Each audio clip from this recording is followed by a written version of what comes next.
This is Battlefield 5 for you to have a look at with your eyes. It's Battlefield 5, and that's okay. It's Battlefield. It's more Battlefield. And that's not bad, inherently. You know, it's a well-made game, more or less. It's an okay experience. It's an online shooter, one that DICE is pretty damn good at making.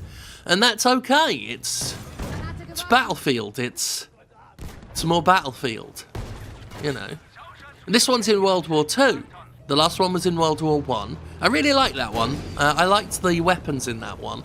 I thought that was a very enjoyable game, and that had my attention. But this one doesn't so much. And it's not because the game is bad, because it ain't bad. It's fine.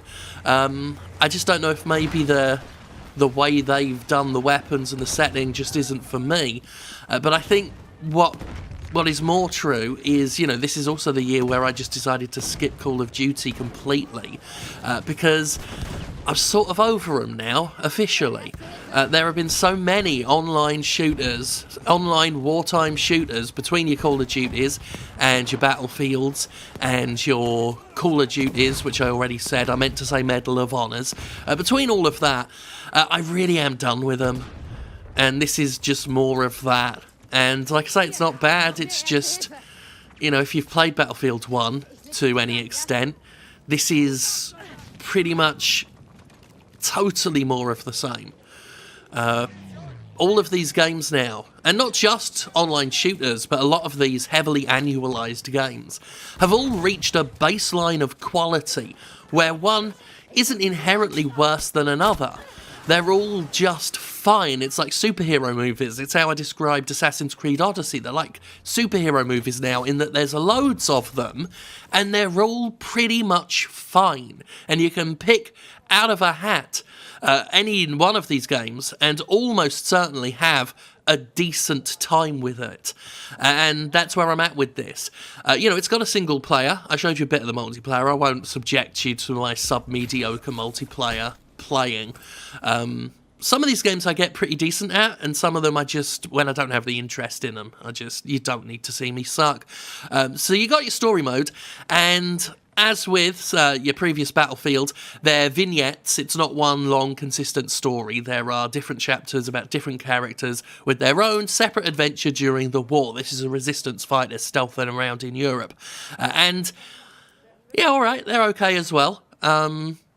They reach for an emotional gravitas that they do not deserve. They're a bit too short, and the characters aren't fully realised enough that the game has earned the sweeping orchestral music and dramatic speeches that get given sometimes. It just comes across as a little bit insincere. This game, like so many other military-based shooters, try to give us this, oh, the soldiers are noble and the war is bad, but people are trying to survive, and it's all very humanising, and it's just insincere. Even if they're trying to be sincere, it comes across as such, as insincere, because they are heavily annualised games, and there have been so many of them, and there are still so many of them to come out, that each game has felt completely inconsequential. I mean, Battlefield 1 came and went, and even though I loved it, I don't remember a damn thing that happened in any of the stories. I don't care about what happened in that game anymore, because it's done and dusted. This one's out, and we've got loads more to look forward to. I don't care about them anymore.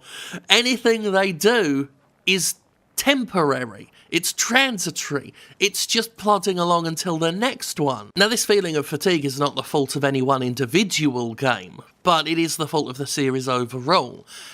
They haven't done anything to make me feel like anything matters anymore, which is something of an indictment on the AAA game industry overall.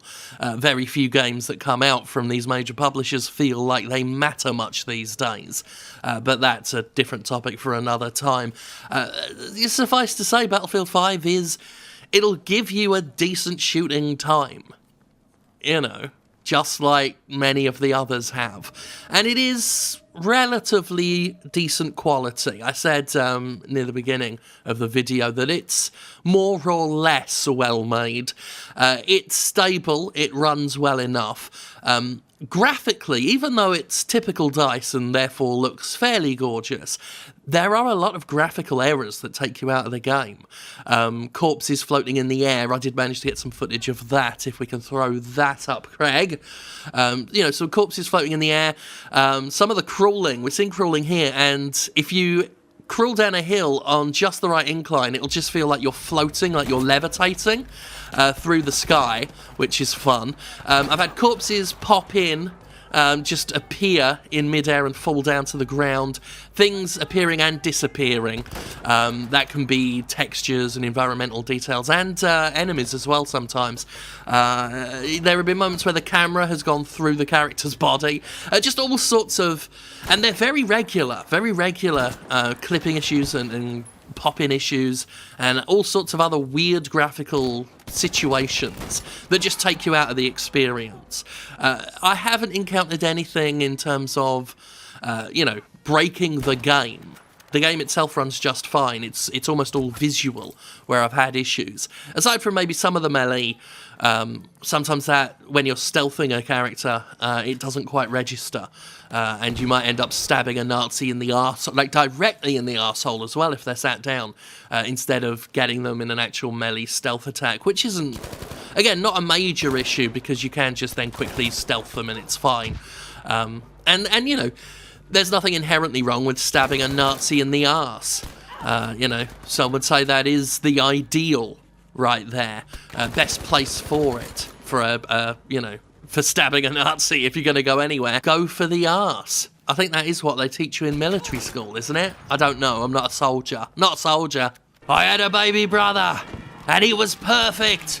Perfect in every way. Sorry, I've been rewatching Mad Max Fury Road recently. I was like been watching as if it's a series. No, I rewatched Mad Max Fury Road. It's still a damn good film. Might be one of my favourite films ever. Saw some floating ammo there in the footage. Might be one of my favourite films ever. Really, really love that movie. I've watched it lordy knows how many times, and it's always an enjoyable treat. It's sort of the anti-military shooter in that regard, in that no matter how many times I'm exposed to it. Then again, if I did watch Mad Max as many times as I've played a military shooter, I probably would get sick of it. You can get sick of anything, really, can't you? I had no idea, I don't know how it escaped me, that Nathan Jones, whatever he was called, the braggart of Boggart Row. No, he wasn't called the braggart. Nathan Jones, who had a short run, but a memorable, in my opinion, many would disagree, a memorable run in WWE. At one point, he was The Undertaker's friend. He was Rectus in that film. He was, one of the Morton Joe's sons, the big one, who has like the weird rubbery thing stretched on his face and the backpack thing. I had no idea, even though, as I say, I found Nathan Jones quite memorable in WWE. But, yeah, and I watched that film so many times.